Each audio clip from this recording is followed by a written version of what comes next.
DJI Mic Mini supports connecting the receiver to a computer via an adapter, allowing the transmitter to be used as an external microphone.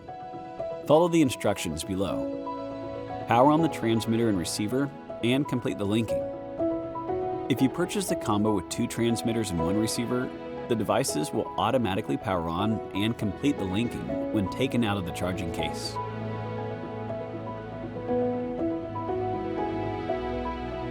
For the 1 transmitter, 1 receiver combo, press and hold the power button on the side of the transmitter and receiver for 2 seconds to power them on.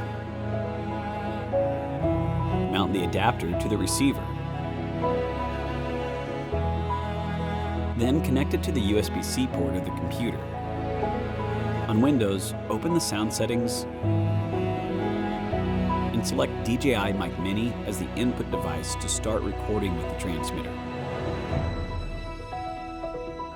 On a Mac, go to System Settings, find Sound Settings, click Input under the Input and Output options, and select DJI Mic Mini to start recording audio.